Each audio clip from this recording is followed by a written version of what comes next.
இன்னைக்கு நீங்க பார்க்க போறது பாதுகாப்பா இருங்கள் அப்படிங்கிற ஒரு ஒரு ஹிந்தி ஷார்ட் ஃபிலிம். இதோட ஒன்லைனர் பத்தி சொல்லணும்னா, அடிக்கடி நம்ம நியூஸ்ல படிப்போம். இந்த நடிகையோட வீடியோ லீக்கு, அந்த கல்லூரி பொண்ணோட வீடியோ லீக்கு அப்படின்னு அடிக்கடி நம்ம நியூஸ் பார்ப்போம். அந்த பாதிக்கப்பட்ட பெண்களோட வீடியோவெல்லாம் அப்லோட் பண்ணியிருப்பாங்க. அப்படிப்பட்ட ஒரு நிகழ்ச்சி தான் இந்த ஷார்ட் ஃபிலிம்லையும் காமிச்சிருப்பாங்க. வளர்ந்துட்டு வர ஒரு நடிகைக்கு இந்த பிரச்சனை வருது. அதுக்கப்புறம் என்னாச்சு அப்படின்னு சொல்லக்கூடியது தான் இந்த ஷார்ட் ஃபிலிமோட மீதி கதை. சரி, இந்த வீடியோவை பார்க்க ஆரம்பிங்க. படத்தோட ஆரம்பத்திலே நம்ம கதாநாயகி மீனாவை காமிக்கிறாங்க. அவளை ஒரு பெரிய மீடியால இருந்து வந்து இன்டர்வியூ எடுத்துட்டு இருக்காங்க. உங்களை மீனான்னு கூப்பிடுறதா அல்லது உங்க உண்மையான பேரை சொல்லி ரீனான்னு கூப்பிடுறதா அப்படின்னு அந்த இன்டர்வியூ பண்ற பொண்ணு கேக்குது. உங்க மனசை கவர்ந்த இந்த ரீனா தான் இப்ப மீனாவா மாறி இருக்கேன். என்னோட ஸ்கிரீன் பேரு மீனா, அதவே கூப்பிடுங்க அப்படிங்கிறா. நீங்க நடிக்க வரலன்னா என்ன இருப்பீங்க அப்படின்னு வழக்கமான ஒரு 40-50 வருஷமா பத்திரிகையாளர்னா இந்த கேள்வி தான் கேட்பாங்க. இப்ப வரைக்கும் கேட்டுட்டு இருக்கிறாங்க. அதுக்கு அந்த அம்மாவும் 40-50 வருஷமா நடிகைக சொல்ற அதே பதிலாக தான் சொல்றாங்க.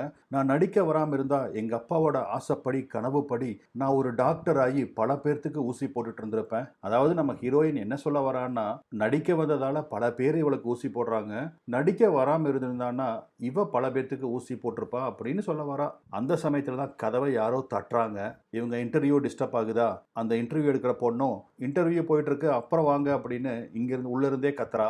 ஆனா வெளியே கதவை தட்டுறவன் நிறுத்தாம கதவை தட்டவும் நம்ம ஹீரோயின் மீனா ரொம்ப ரெஸ்ட்லெஸ் ஆயிடுறா. கொஞ்சம் கதவை திறந்து விடுங்க, இல்லாட்டினா அவர் கதவை தட்டிட்டே தான் இருப்பாரு அப்படின்னு சொல்லவும் அந்த கேமராமேன் போய் கதவை திறக்கவும் இன்டர்வியூ முடிஞ்சது கிளம்புங்க அப்படின்னு சொல்லிட்டு கரட முரடான ஒருத்தன் உள்ள வர்றான். பார்க்கறக்கு என்னவோ அவன் ரொம்ப ஸ்மார்ட்டா தான் இருக்கான். ஆனா அவன் பேச்சு ரொம்ப கரட முரடா இருக்கு. என்ன பண்ற சிவா, இங்க இன்டர்வியூ போயிட்டு இருக்கு, வந்திருக்குது யார் தெரியுமா, இந்தியாவில் இருக்கிற மிகப்பெரிய மீடியா பீப்புள், அவங்க இன்டர்வியூ முடிக்கிட்டு கொஞ்ச நேரம் வெயிட் பண்ணு அப்படின்னு மீனா அவனை கன்வின்ஸ் பண்ண பார்க்கறா. ஆனா அவனும் எல்லாம் முடிஞ்சது கிளம்பு கிளம்பு அப்படின்னு அவங்க கிட்ட ரொம்ப கடுமையா பேசுறான். ஓகே நான் கிளம்புறேன் அப்படின்னு அந்த இன்டர்வியூ பொண்ணு கிளம்ப, சாரிங்க தப்பா நினைச்சுக்காதீங்க, இவர் தான் என்னோட மேனேஜர் அப்படின்னு சிவாவை அறிமுகப்படுத்துறா. மேனேஜர்னு சொல்லவும் சிவாக்கு பயங்கர கடுப்பாகுது. அவங்கெல்லாம் போனதுக்கு அப்புறம் ஏன் சிவா இப்படி பண்ற, என்னோட இன்டர்வியூ மட்டும் அந்த மீடியால ரிலீஸ் ஆச்சுன்னா என்னோட கரியருக்கு எவ்வளவு பெரிய ரீச் கிடைக்கும் தெரியுமா அப்படின்னு அவன் மேல கோவப்படுறா. ஓஹோ, அப்படின்னா உனக்கு அந்த மீடியா தான் முக்கியம் இல்லை, நான் உன்னோட பாய் ஃப்ரெண்டு, என்ன உன் மேனேஜர்னு இன்ட்ரடியூஸ் பண்ற, அப்படின்னா உனக்கு அந்த மீடியா தானே முக்கியம் அப்படின்னு அந்த சிவா எரிஞ்சொழுகிறான்.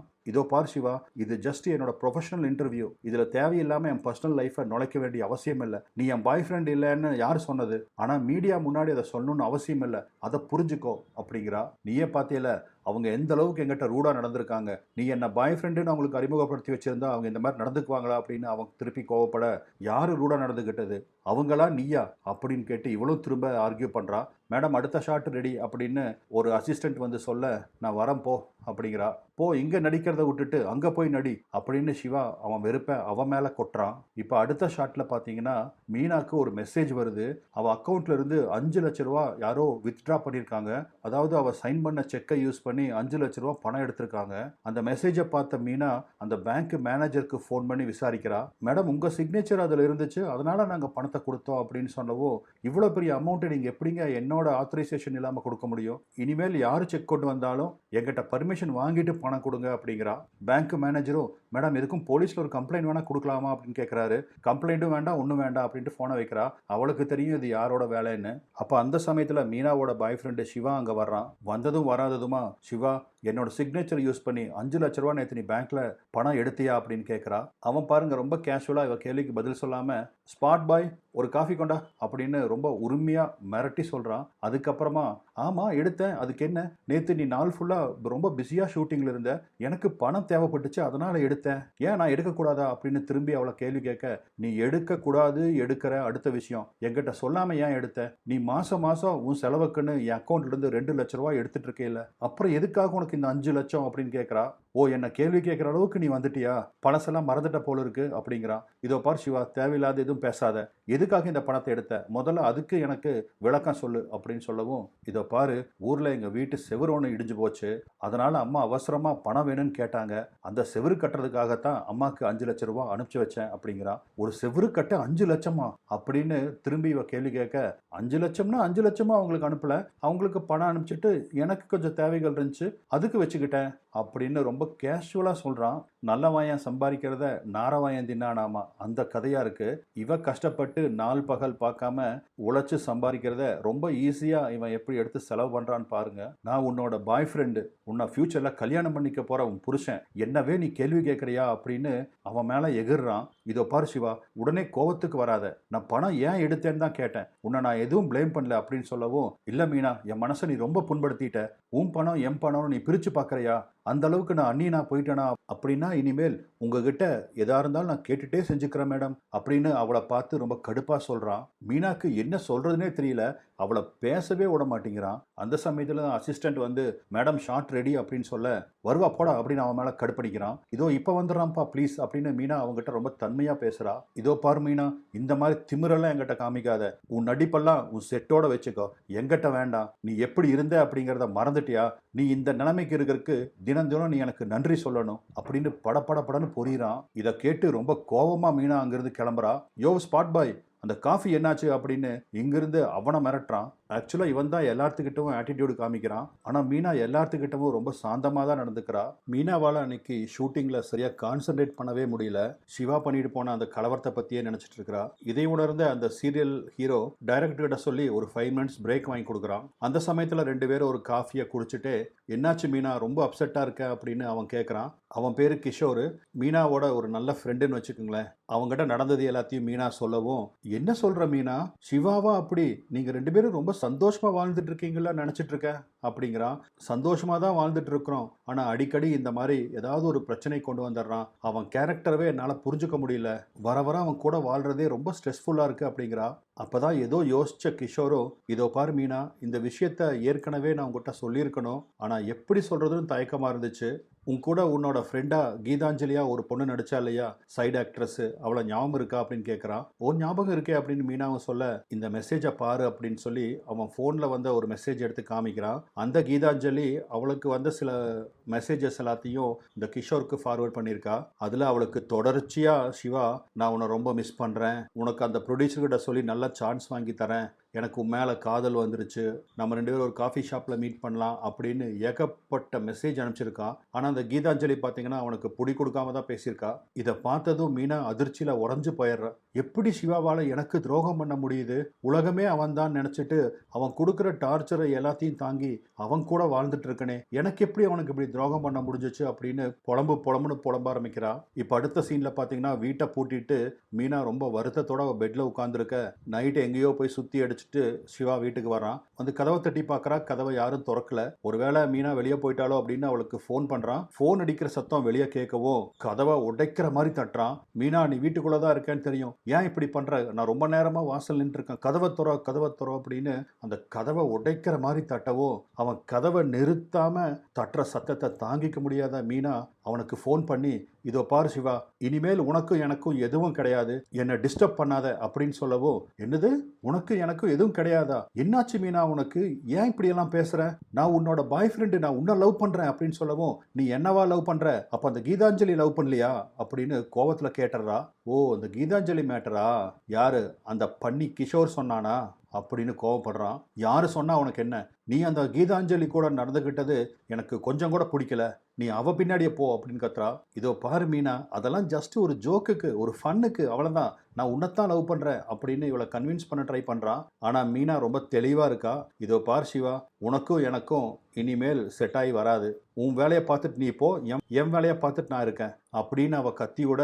ஓ அப்படி போகுதா சங்கதி, நான் உன்னை விட்டுருவேன்னு நினைக்கிறியா, நான் பார்த்து உன்னை தூக்கி விடலைன்னா நீ இந்நேரம் உங்க ஊர்ல மாடு மேய்ச்சிட்டு இருந்திருப்ப, நான் உன்னை என்ன பண்றேன் பாரு அப்படின்னு கோவிச்சுட்டே அங்கிருந்து போறான். கொஞ்ச நேரத்துல மீனாவுக்கு ஒரு வாட்ஸ்அப் மெசேஜ் வருது. அது ஒரு வீடியோ.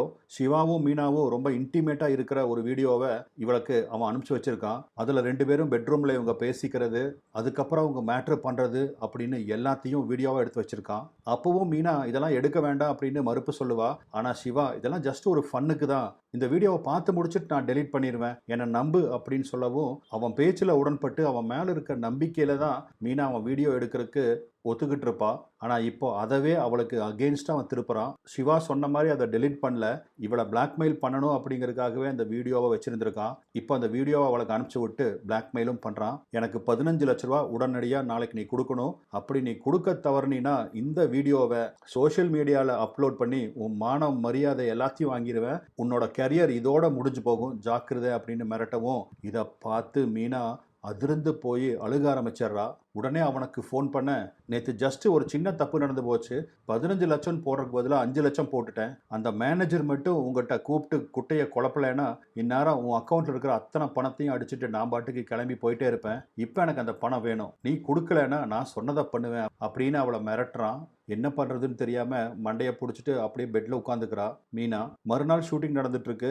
மீனாவால் இன்றைக்கும் சரியாக கான்சன்ட்ரேட் பண்ண முடியல. அவள் கஷ்டப்பட்டு சம்பாரித்த பணத்தை ஈஸியாக அவன் வாரிட்டு போகிறத நினச்சி அவளால் அதை ஏற்றுக்கவே முடியல. அதனால் ஷாட்டுக்கு மேலே ஷாட்டு வாங்குறா.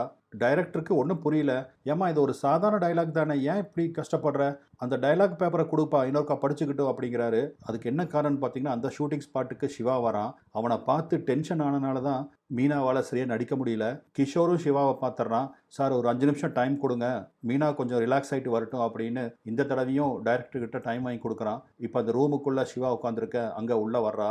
நீ முதல்ல இங்கேருந்து கிளம்பு சிவா அப்படிங்கிறா. பின்னாடியே வந்த கிஷோரும் அங்கே சிவா இருக்கிறத பார்த்தோன்னே, சரி உங்கள் பிரச்சனை நீங்கள் சார்ட் அவுட் பண்ணிக்கங்க, நான் அப்புறம் வரேன் அப்படின்னு அவன் கிளம்ப போக மீனா அவனை தடுத்து நிறுத்துறா. இரு கிஷோர், நீ போகாத அப்படின்னு சொல்லவும் சிவாவும் அவதான் உங்ககிட்ட எல்லாத்தையும் சொல்லியிருப்பாளே, அப்புறம் எதுக்கு நீ போற, இங்கே நடக்கிற கூத்த நீயும் பாரு அப்படின்னு சொன்னவன், இப்போ மீனாக்கு நீ சப்போர்ட் பண்ணிட்டு வரையே, இதே மீனா ஒரு காலத்தில் அவள் கிராமத்திலிருந்து வெறும் கையோட இந்த ஊருக்கு வந்தா, நான் தான் இவளுக்கு சாப்பாடு போட்டு துணிமணி வாங்கி கொடுத்து அவளுக்கு ஃபோன் வாங்கி கொடுத்து அந்த ஃபோனுக்கு ரீசார்ஜ் பண்ணி ஒவ்வொரு ஃபிலிம் கம்பெனிக்காக இவளை ஆடிஷனுக்கு கூட்டிகிட்டு போய் ஒவ்வொரு ப்ரொடியூசர்கிட்டவா போய் இவளை இன்ட்ரோடியூஸ் பண்ணி இன்னைக்கு இவள் இந்த நிலைமையில் இருக்கிறதுக்கு முக்கிய காரணமே நான் தான்.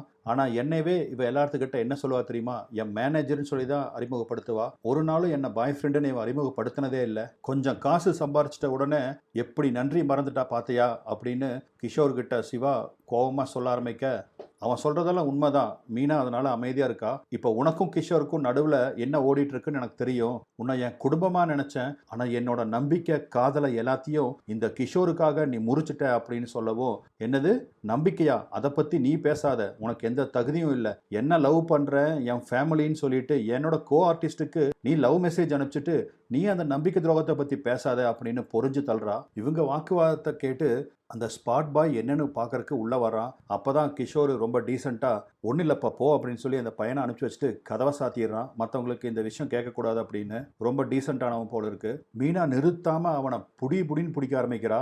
என்னை ஹராஸ் பண்ணுறதுக்கும் பிளாக்மெயில் பண்ணுறதுக்கும் நம்ம ப்ரைவேட்டாக எடுத்த வீடியோவை காமிச்சு என்னை பணம் பிடுங்கிறதுக்கு நீ மிரட்டினதை பற்றி நான் போலீஸில் கம்ப்ளைண்ட் கொடுக்க போகிறேன் அப்படின்னு அவள் சொல்லவும், ஓ போலீஸில் கம்ப்ளைண்ட் கொடுப்பியா அப்படின்னு கோவமாக அவளை அடிக்கிறதுக்கு பக்கத்தில் வர அதுக்குள்ளே கிஷோர் நடுவில் பூந்து தடுத்துட்றான். நேத்தோட உனக்கும் எனக்கும் எல்லா உறவும் முறிஞ்சிச்சு, இனி என் வழிக்கு நீ குறுக்கிடாத, நீ எவன் கூட ஊர் சுத்துறையோ சுற்றி தொலை, ஆனால் என் பக்கத்தில் இனிமேல் வந்துடாத அப்படின்னு மீனா ரொம்ப கடுமையாக அவனை எச்சரிக்கிறா. பக்கத்தில் இருந்த கிஷோர் 2 பேர்த்தையும் மாறி மாறி சமாதானப்படுத்த ட்ரை பண்ணுறான். ஆனால் அவங்க சண்டை ஓஞ்சப்பாடு இல்லை. அப்பதான் மீனா ஒரு விஷயத்த சொல்றா, நேத்து தான் உங்க அம்மா கிட்ட பேசினேன், உங்க வீட்டில் எந்த செவரும் உடஞ்சு விழுகல, அவங்களுக்கு நீ எந்த பணமும் அனுப்பலன்னு அவங்க என்கிட்ட சொன்னாங்க அப்படின்னு சொல்லவும், இதை கேட்டு கோவமான சிவா, எதுக்காக என் ஃபேமிலி இதில் இழுக்கிற, நம்ம 2 பேர்த்துக்கு இருக்கிற பிரச்சனையை எங்கிட்ட மட்டும் பேசு, எதுக்காக எங்க அம்மா கிட்டலாம் இந்த விஷயத்த கொண்டு போனேன் அப்படின்னு அவன் திரும்ப சண்டைக்கு வர்றான். ஏன்னா நீ ஒரு பொய்க்காரன், ஒரு விஷச்செடி, முதல்ல இங்கிருந்து வெளியே போடா அப்படின்னு கத்திட்டு செக்யூரிட்டின்னு கத்துறா. மாலமாடு சைஸ்ல ஒரு செக்யூரிட்டி அங்கே வர அவனை பார்த்து லைட்டா சிவா ஜர்க்காயிடுறான். ஓகே நானே போறேன், ஆனா ஒன்று மட்டும் நல்லா ஞாபகம் வச்சுக்கோ, உன்னை சந்தோஷமா வாழ விட மாட்டேன் அப்படின்னு அவன் கத்த செக்யூரிட்டி அவனை பலவந்தமாக வெளியே கூட்டிட்டு போயிடுறான். அடுத்த சீன்லேயே அன்னைக்கு ஷூட்டிங் முடிஞ்சு மேக்கப்பை கலைக்கிறதுக்காக ரூம்ல உட்காந்துருக்கா. அப்பதான் மீனாவோட ஃபோனுக்கு ஏகப்பட்ட பேர் மெசேஜ் அனுப்புறாங்க. யாரு கூட இப்படி அசிங்கத்தை பண்ணிட்டு இருக்கிற அப்படின்னு ஒவ்வொருத்தனும் ஒவ்வொரு விதமாக கேட்குறான். அது யாரு சிவாவான்னு ஒருத்தன் கேட்குறான், இன்னொருத்தன் செம்ம மேட்டர் அப்படிங்கிறான், இன்னொருத்தன் என்னால் நம்பவே முடியல, நீயா மீனா இப்படி அப்படின்னு கேட்குறாங்க. ஆளாளுக்கு வல்கரா மெசேஜ் அனுப்ப ஆரம்பிக்க இதை பார்த்த மீனா அப்படியே உடஞ்சு போயிடுறா. நொந்து போய் வெளியே வந்தா அவள் செட்டில் இருந்த அத்தனை பேர்த்துக்கும் இந்த மெசேஜ் ஃபார்வர்ட் ஆயிருக்கும் போல் இருக்கு. எல்லாரும் அவளை ஒரு மாதிரி ஒரு புழுவை பார்க்குற மாதிரி பார்க்குறாங்க. மீடியா பர்சன்ஸ் வேற அங்கே வந்துடுறாங்க. என்னாச்சு மீனா, என்ன நடந்துச்சுன்னு எங்கள் வியூவர்ஸ் தெரிஞ்சுக்க ஆசைப்படுறாங்க, கொஞ்சம் அதை பற்றி கொஞ்சம் சொல்லுங்களேன் அப்படின்னு ஒருத்தி மைக்க நீட்டுறா. ப்ளீஸ் என்னை தனியாக விடுங்க, ப்ளீஸ் என்னை தனியாக விடுங்கன்னு கெஞ்சரா. ஆனால் அந்த ரிப்போர்ட்டர் அதை பற்றிலாம் கவலைப்படாமல் அவளுக்கு கண்டென்ட் வேணும், டிஆர்பி ஏறணும் அப்படிங்கிறதுக்காக ஆடியன்ஸ் மேலே பழைய போட்டு எங்கள் ஆடியன்ஸ் என்ன நடந்துச்சுன்னு தெரிஞ்சுக்க ஆசைப்படுறாங்க, சொல்லுங்க சொல்லுங்கன்னு திரும்ப திரும்ப அதவே கேட்டுட்டு இருக்கிறா. ஒரு கட்டத்தில் மீனா காரில் ஏறி வேகமாக அங்கே போயிடுறா. என்னடா நான் சொன்ன மாதிரி கவரேஜ் பண்ணினியா அப்படின்னு அந்த கேமரா மேன் கிட்ட அந்த ரிப்போர்ட்டர் கேட்கவும், பர்ஃபெக்டாக பண்ணிட்டேன் மேடம் அப்படிங்கிற அவனும். சரி இன்னைக்கே இதை ரிலீஸ் பண்ணிடலாம் அப்படின்னு 2 பேரும் பேசிக்கிறாங்க. அதே சமயத்தில் மீனா வீட்டில் ரொம்ப சோகமாக உட்காந்துருக்க வீட்டு வேலைக்காரமாக தான் கிஷோர் வந்திருக்காருமா அப்படின்னு சொல்ல, வர சொல்லு அப்படிங்கிறா. உள்ள வந்த கிஷோரும், என்ன மீனா இது, எதுக்கு ஃபோன் ஆஃப் பண்ணி வச்சுட்டு இப்படி இடிஞ்சு போய் உட்காந்துருக்க, என்ன நடந்து போச்சு, இதுல உன் தப்பு என்ன இருக்கு, நீ அந்த நாயை நம்புன, அவன் உனக்கு துரோகம் செய்வான்னு நீ எதிர்பார்க்கல, அதுக்காக அதையவே நினைச்சு உட்கார்ந்துட்டு இருந்தா எல்லாம் சரியா போகாது.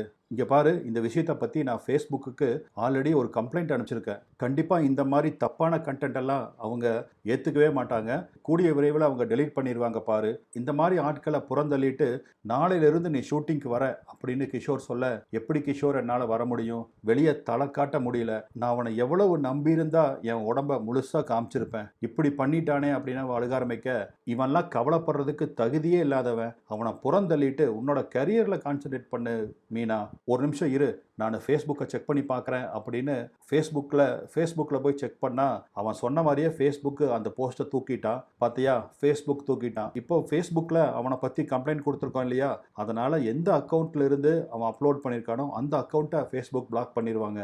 கூடிய விரைவில் சோஷியல் மீடியாவில் சுற்றுற உன்னோட இந்த ப்ரைவேட் வீடியோ யார் கண்ணிலையும் படாது, உன் வாழ்க்கையில் இது ஒரு கருப்பு அத்தியாயமாக எடுத்துட்டு இனிமேல் ரொம்ப கேர்ஃபுல்லாக இருக்க பாரு அப்படின்னு அறிவுரை சொல்கிறான். சிவா மேலே சைபர் கிரைமில் நான் கம்ப்ளைண்ட் கொடுத்துருக்கேன், இது மிகப்பெரிய அஃபென்ஸு, கண்டிப்பாக உனக்கு இதுக்கான தண்டனை கிடைக்கும், நீ கவலைப்படாத அப்படின்னு அவளை தேத்துறான். அப்போ தான் மீனாக்கும் மூச்சே வருது. அப்பாடா, எவ்வளோ பெரிய தர்ம சங்கடமான நிலைமையிலிருந்து தப்பிச்சிருக்கோம் அப்படின்னு மீனா சந்தோஷப்படுறா. அதுக்கு கிஷோருக்கு தேங்க்ஸும் சொல்கிறா. இதோட இந்த ஷார்ட் ஃபிலிமும் முடியுதுங்க. இந்த ஷார்ட் ஃபிலிம் மூலமாக நம்மளுக்கு என்ன செய்தி சொல்ல வராங்கன்னா, முதல் பாயிண்ட்டு, உங்கள் ப்ரைவேட்டாக வச்சுக்குங்க, அதை ஃபோட்டோ எடுக்கிறது வீடியோ எடுக்கிறது தேவையில்லாதது. அது உங்கள் கணவர் கூடவா இருந்தாலும் சரி, மனைவி கூடவா இருந்தாலும் சரி, அது எடுக்கிறது தப்பு. அப்படியே அதை எடுத்துட்டீங்கனாலும் அதை எடுத்தவங்க உங்களை அதை காமிச்சு பிளாக்மெயில் பண்ணாங்க அப்படின்னா சைபர் கிரைமில் அவங்கள பற்றி ரிப்போர்ட் பண்ணிங்கன்னா உடனடியாக அவங்கள பிடிச்சி உள்ளே போட்டுருவாங்க. அது மட்டும் இல்லாமல் அவன் எந்த சோஷியல் மீடியாவில் போட்டிருந்தாலும் கம்ப்ளைண்ட் கொடுத்தோம்னா அந்த கம்ப்ளைண்ட்டை முன்னிறுத்தி உடனடியாக அந்த வீடியோவை எல்லாத்தையும் நீக்கிடுவாங்க. ஸோ இதனால் இந்த ஷார்ட் ஃபிலிம் மேக்கர்ஸ் என்ன சொல்ல வராங்கன்னா, பெண்கள் எல்லாம் ரொம்ப சேஃபாக இருங்க அப்படிங்கிறாங்க. ஸோ இந்த ஷார்ட் ஃபிலிம் எப்படி இருக்குது அப்படிங்கிற உங்கள் கருத்தை கமெண்ட்டில் தெரிவிங்க. இந்த ஷார்ட் ஃபிலிமில் என்ன எடுத்து வச்சுருக்காங்களோ அதை அப்படியே உங்களுக்கு எக்ஸ்பிளைன் பண்ணியிருக்கேன். இதோட லிங்க் என்கிட்ட கேட்காதீங்க, லிங்க் என்கிட்ட இல்லை. நம்ம மீண்டும் வேற ஒரு பதிவில் சந்திக்கலாம். நன்றி.